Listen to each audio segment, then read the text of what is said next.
28 प्रमुख नरकों का विस्तृत वर्णन। जब ऋषियों को सूत जी से यह ज्ञात हुआ कि अत्यंत निंदनीय कर्म करने वाले पापी नरक में जाकर अनेक प्रकार की यातनाएं भोगते हैं, तो उन्होंने पूछा, हे भगवान, जिस नरक की आप चर्चा कर रहे हैं वह किस स्थान पर स्थित है? नरक एक है अथवा अनेक है? वहां कौन कौन से कर्म करने वाले जीवात्मा जाते हैं? ऋषियों का प्रश्न सुनकर सूत जी बोले, हे जिज्ञासु ऋषिगण, आपका प्रश्न अत्यंत विस्तृत है। इसके उत्तर में अनेक विद्वानों एवं महर्षियों ने विभिन्न प्रकार की विवेचनाएं की हैं। उन्हीं विवेचनाओं के आधार पर जो कुछ मुझे ज्ञात हुआ है उसका विवरण मैं आपको संक्षेप में बताता हूँ। नरक की स्थिति तीनों लोकों के मध्य में दक्षिण की ओर है। यह पृथ्वी के नीचे तथा जल के ऊपर स्थित है। इसके स्वामी यमराज संयम नामक नगर में पितृगणों के साथ निवास करते हुए नरक पर शासन करते हैं। इनके मुख्य सहायक यमदूत कहलाते हैं, जो देखने में अत्यंत विचित्र हैं। जितने वे स्वयं विचित्र एवं भयानक हैं, उतने ही उनके अस्त्र शस्त्र भी विचित्र एवं भयानक हैं। यमराज का वाहन भैंसा है, जिस पर बैठकर वे विचरण करते हैं। मृत्यु के पश्चात जीवात्मा को लेकर यमदूत यमराज के पास जाते हैं। यमराज उस जीवात्मा के कर्मों का लेखा जोखा करके उन्हीं के अनुसार उसके लिए दंड की व्यवस्था करते हैं। फिर वे अपने दूतों को आदेश देते हैं कि इस जीव को अमुक नरक में ले जाओ। इस आदेश के मिलते ही दूत जीवात्मा को लेकर संबंधित नरक के अधिकारी को सौंप देते हैं। वहां का अधिकारी नवागत जीवात्मा को यमराज द्वारा बताई गई व्यवस्था के अनुसार दंड देता है। जीवात्मा जिन नरकों में यातनाएं भोगता है उनकी संख्या 28 है। उन नरकों के नाम इस प्रकार हैं: तामिस्त्र, अंधतामिस्त्र, रौरव, महारौरव, कुंभीपाक, कालसूत्र, असिपत्र वन, सुकरमुख, अंधकूप, कृमि भोजन, संदश, तप्त सूर्मी, वज्रकंटक, शालमली, वैतरणी, पुयोद, प्राणरोध, वैश्यस, लाला भक्ष, सारमेयदान, अवीची, अयापान, क्षार करधव, रक्षोगण भोजन, शूल प्रोत, दंदशक, अवर निरोधन, पर्यावर्त तथा सूचीमुख। इन नरकों में पड़ी समस्त जीवात्माओं को अपने कर्मों के अनुसार विभिन्न प्रकार की यातनाएं भुगतनी पड़ती हैं। बड़े निंदनीय पाप कर्मों के लिए अत्यंत कठोर दंड तथा कुछ हल्के पापों के लिए कुछ हल्का दंड दिया जाता है। जब इन कर्मों के अनुसार दंड भुगतने के पश्चात जीवात्मा के कर्मों का क्षय हो जाता है, तो उसे नरक से मुक्ति मिल जाती है।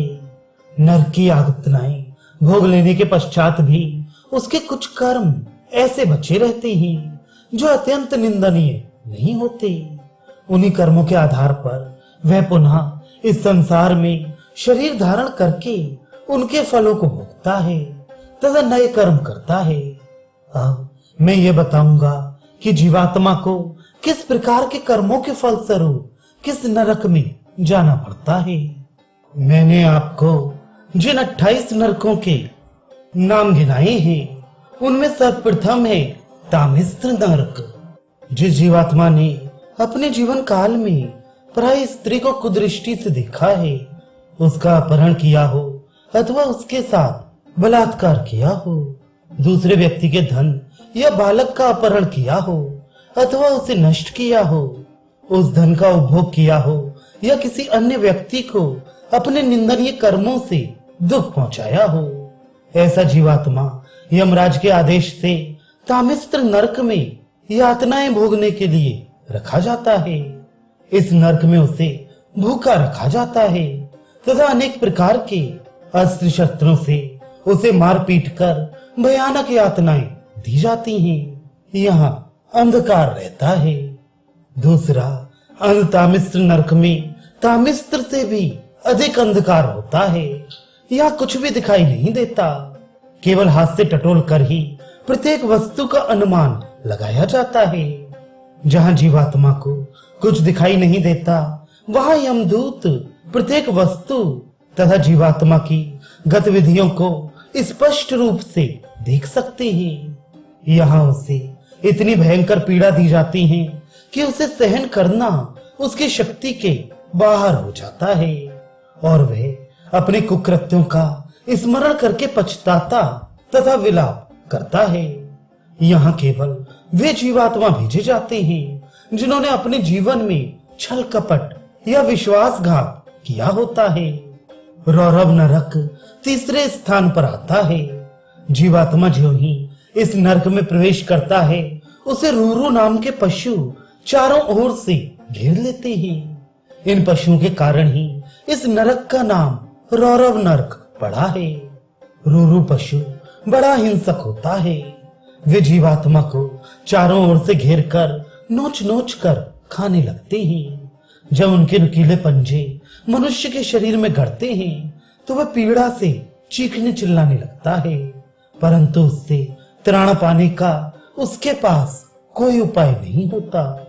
इस नरक में उन जीवों को भेजा जाता है जिन्होंने अपने जीवन काल में अहंकार, स्वार्थ एवं द्वेष भावना के वशीभूत होकर दूसरे जीवों को भारी मानसिक, शारीरिक अथवा अन्य प्रकार की हानि पहुंचाई आती है। जिसको उसने अपने जीवन में हानि पहुंचाई होती है, वे सभी रूरू पशु का रूप धारण करके रौरव नरक में उससे भयंकर प्रतिशोध लेते हैं। महारौरव नरक में वे जीवात्मा आते हैं जिन्होंने अपनी स्वार्थ पूर्ति अथवा उदर पोषण के लिए दूसरे व्यक्तियों की हिंसा की होती है। अकारण ही निरीह पशु पक्षियों की हत्या करने वाले मांसाहारी जीवों को भी महारौरव नरक में ही स्थान मिलता है। यहाँ के रूरू नामक पशु रौरव नरक के पशुओं से भी अधिक भयंकर होते हैं। वे उस जीवात्मा को एकदम मार के नहीं खा जाते, वे उसके शरीर का मांस नोच नोच कर खाते हैं और इस प्रकार उसे असह्य पीड़ा पहुंचाते हैं। यहाँ की यातनाओं से निर्दय व्यक्ति भी दहल उठते हैं। अब कुंभी पाक नरक के बारे में बताते हैं। जो जीवात्मा अपने जीवन काल में जीवित प्राणियों को सेक कर, पकाकर या भूनकर खाते हैं, ऐसे क्रूर स्वभाव वाले नराधम व्यक्तियों को कुंभी पाक नरक में भेजते हैं। उन पापात्माओं को तेल के उबलते कड़ाहों में डालकर शब्दातीत यातनाएं दी जाती हैं। वे पीड़ा से तड़पते हैं, चिल्लाते हैं, परंतु वहां उनकी सुनने वाला कोई नहीं होता। उन्हें तेल के कड़ाहों में तब तक उबाला जाता है जब तक उनका पाप कर्मों का क्षय नहीं हो जाता। कालसूत्र नरक तांबे के पत्ते का बना है। इसकी बनावट इस प्रकार की है कि इसकी दीवारें तथा फर्श लाल अग्नि की भांति निरंतर तपते रहते हैं। इसमें प्रवेश करते ही इसकी भयंकर ज्वाला से जीवात्मा झुलसने लगता है।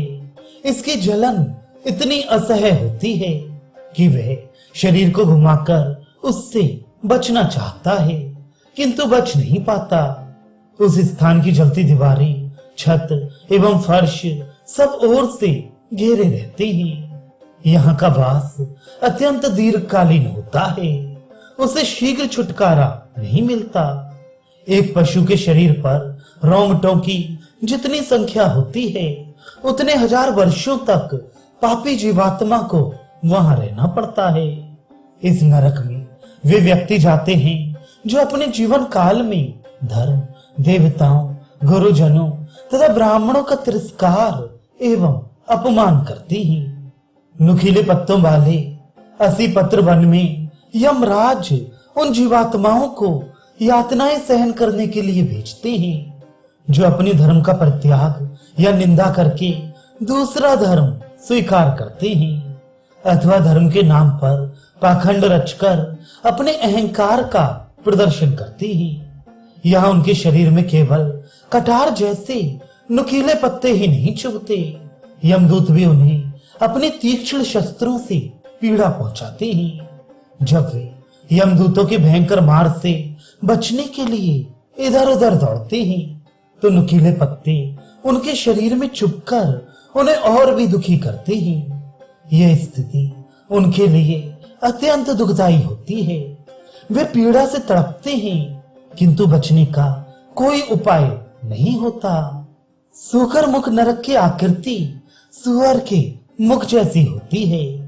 जिस प्रकार सुअर अपने शिकार को अपने दांतों से चबाकर पीसता है, उसी प्रकार यमदूत इसमें आने वाली जीवात्माओं को खरल में डालकर पीसते हैं।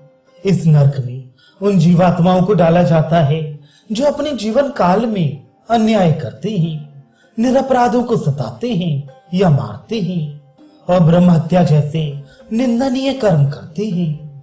इससे उन्हें अपने पापों का स्मरण करके पश्चाताप होता है। अंधकूप नरक अंधे कुएं की भांति है।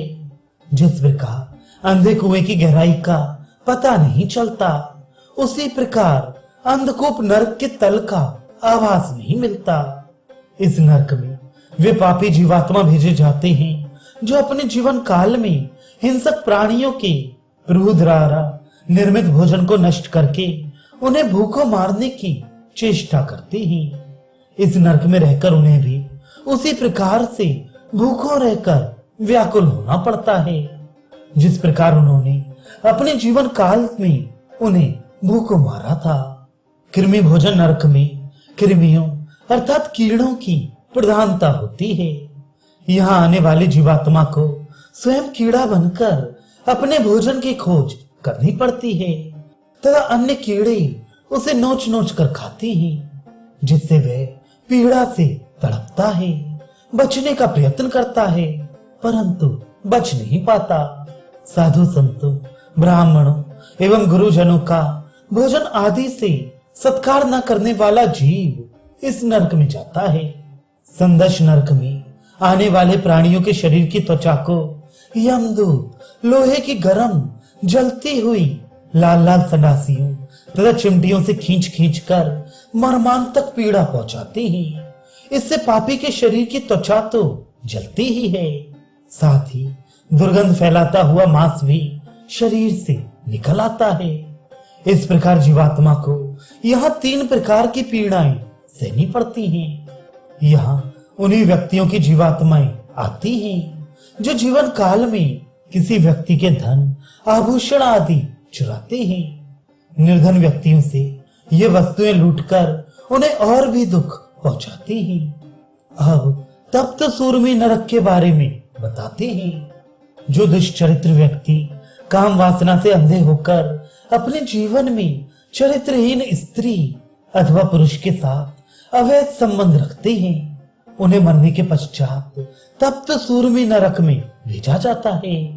यहाँ पुरुष को लोहे की तपती हुई नारी मूर्ति से और स्त्री को पुरुष की जलती हुई लोहे की मूर्ति से आलिंगन एवं समागम करने को विवश किया जाता है।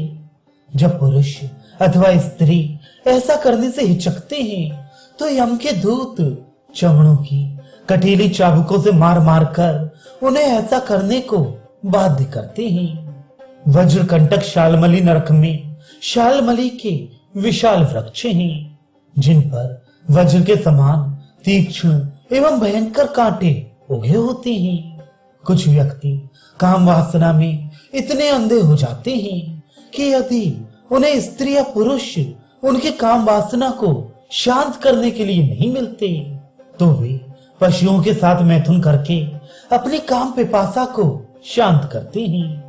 ऐसे दुराचारी व्यक्तियों को मरने के पश्चात वज्र कंटक शालमली नरक में यातनाएं भुगतने के लिए भेजा जाता है।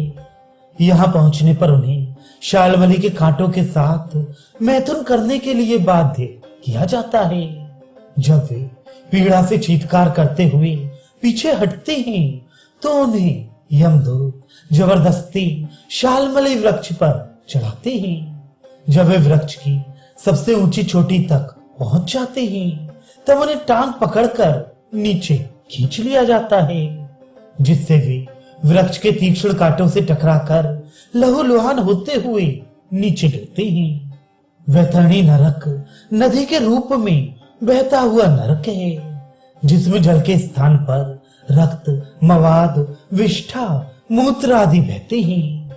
बीच बीच में अस्थियां तथा मांस के घिनौने टुकड़े बहते दिखाई देते हैं। वैतरणी में असंख्य हिंसक प्राणी निवास करते हैं, जो जीवात्मा के आते ही उसे फाड़कर खा जाने के लिए आते हैं तथा उसके शरीर के एक एक अंग को निर्दयता पूर्वक काट कर खाते एवं पीड़ा पहुंचाते हैं। वैतरणी में उन व्यक्तियों को डाला जाता है जिन्होंने अपने जीवन काल में क्षुद्र उद्देश्यों की पूर्ति के लिए अपने धर्म और कर्तव्य का त्याग किया होता है। हुयोद नरक एक समुद्र के सदृश है, जिसमें खून, मवाद, विष्ठा, मूत्र, मांस आदि घृणित वस्तुएं इस प्रकार लहराती हैं, जिस प्रकार समुद्र के लहरों पर उसके फेन फैले होते हैं। इस सागर में उन उच्च कुल में उत्पन्न व्यभिचारी स्त्री पुरुषों को डाला जाता है, जो निम्न वर्ग के स्त्री पुरुषों के साथ अनुचित संबंध रखकर उनके साथ मैथुन करते हैं। ऐसी जीवात्माओं को इस सागर में रखकर इसमें फैली हुई घृणित वस्तुओं को खाने पीने के लिए विवश किया जाता है। न खाने पर वे वस्तुएं उनके मुख में ठूंस दी जाती हैं। प्राण रोध नरक ऐसे मरुस्थल की भांति है, जिसमें तपती हुई बालू रेत के अतिरिक्त और कुछ नहीं होता। इस नरक में आने वाले जीवात्माओं को बालू रेत में आधा गाड़ देते हैं, फिर उन पर तीक्ष्ण तीरों की बौछार करते हैं, जिसकी पीड़ा से वे चीत्कार कर उठते हैं। जब संपूर्ण शरीर तीरों से ढक जाता है तो उन तीरों को निकालकर फिर उन पर तीरों की वर्षा की जाती है। निरंतर यह क्रम चलता है। यहाँ उन कुकर्मियों को लाया जाता है जो बिना किसी कारण के पशु पक्षियों का शिकार करते हैं, अथवा उनको पकड़कर पिंजरों में बंद करके या किसी अन्य प्रकार से बंधन में रखते हैं। वैश्यत नरक में ऐसे दंभी, ढोंगी, पाखंडी अथवा मिथ्या आडंबर रखने वाले व्यक्तियों को रखा जाता है, जो लोगों को भुलावा देकर यज्ञ या बलि के नाम पर पशुओं अथवा मनुष्यों की हत्या करते हैं।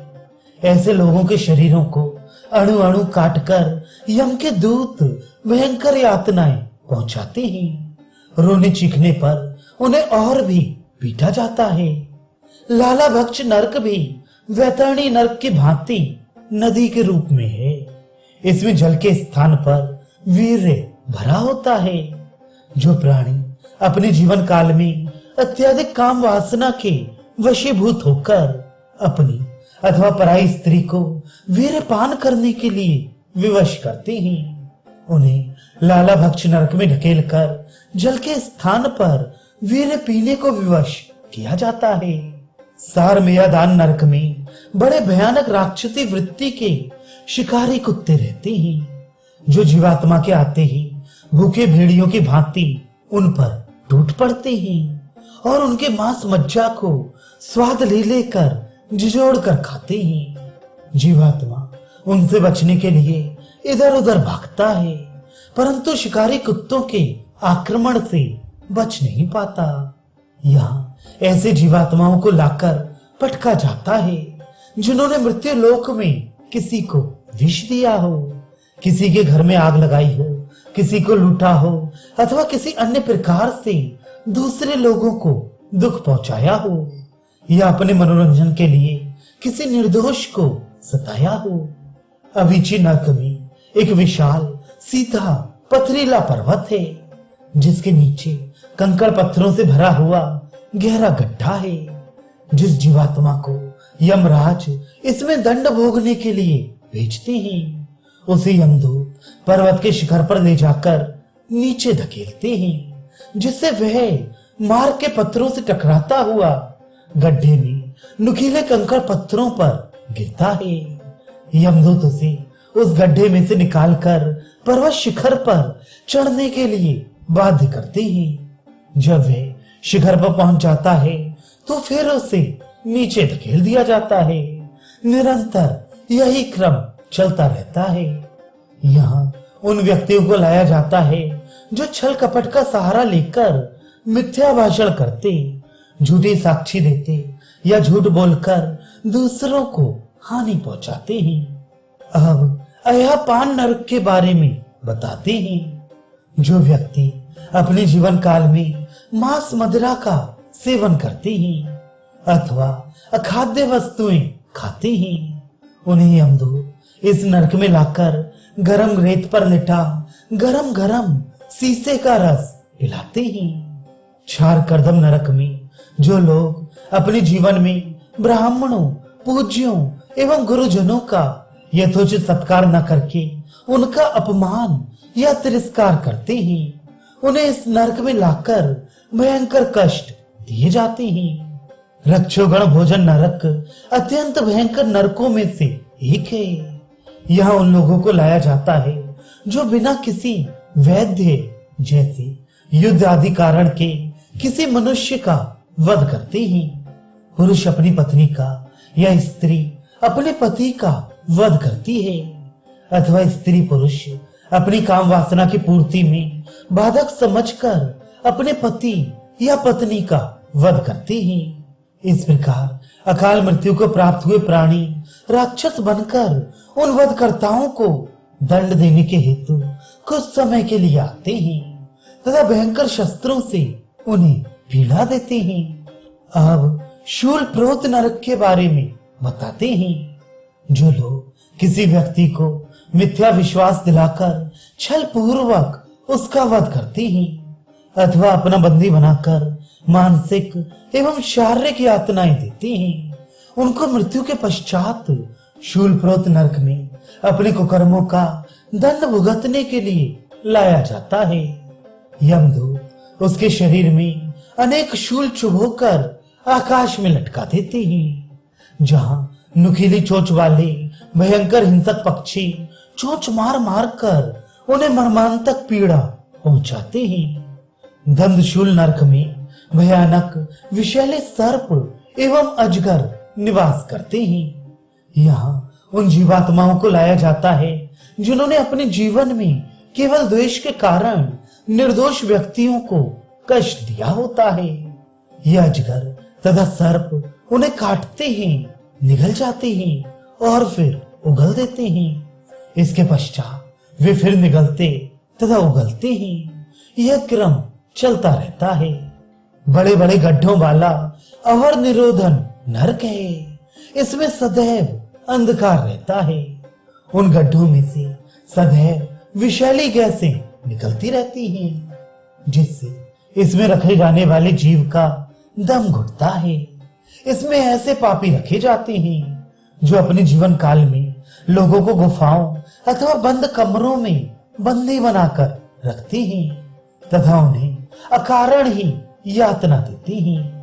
पर्यावरण नरक में ऐसे पापियों को रखा जाता है जो घर आए अतिथियों का तिरस्कार अथवा अपमान करते हैं, उनके साथ अनुचित संभाषण करते हैं।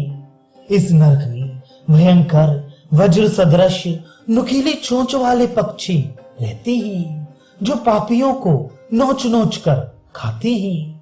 अब सूची मुख नरक के बारे में बताते हैं, जो 28वां नरक है।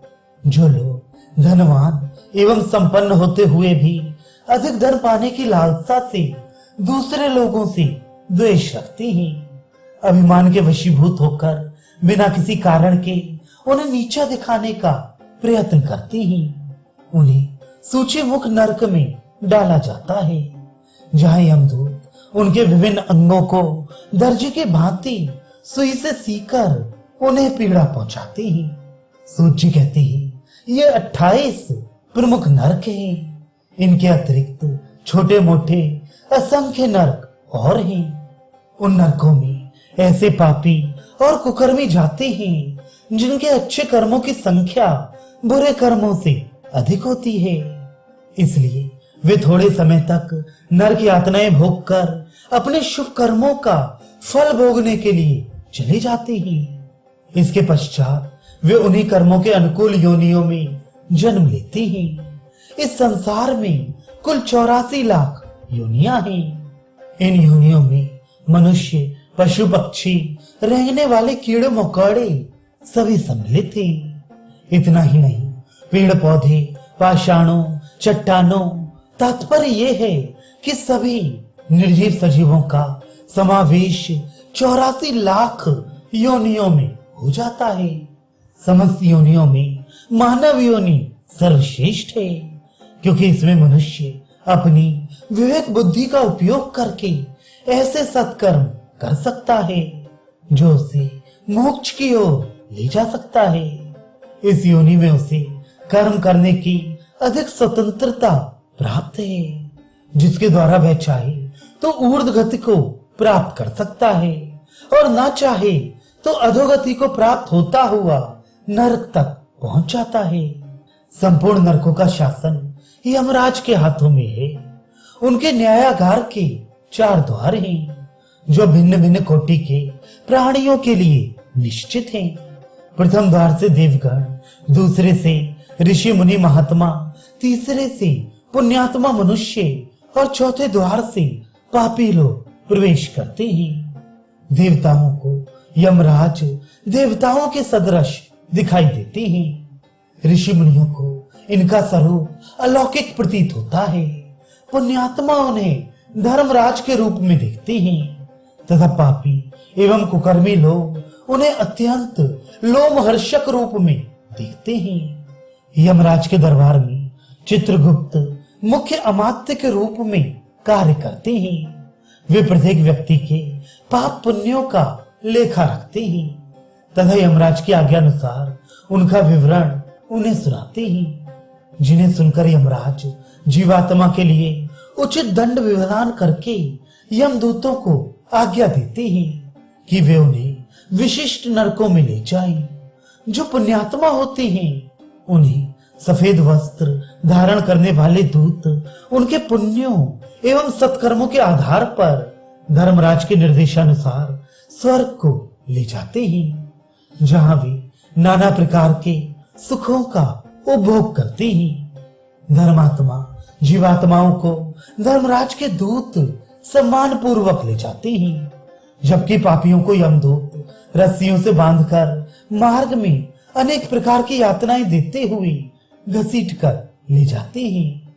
हे ऋषियों, इसलिए ये परम आवश्यक है कि प्रत्येक व्यक्ति प्रभु में पूर्ण निष्ठा एवं भक्ति रखते हुए सदैव अच्छे कर्म करे, कुकर्मों से बचे। अच्छे कर्म भी वह अहंकार रहित होकर निष्काम भाव से करते हुए भगवान को अर्पित करते।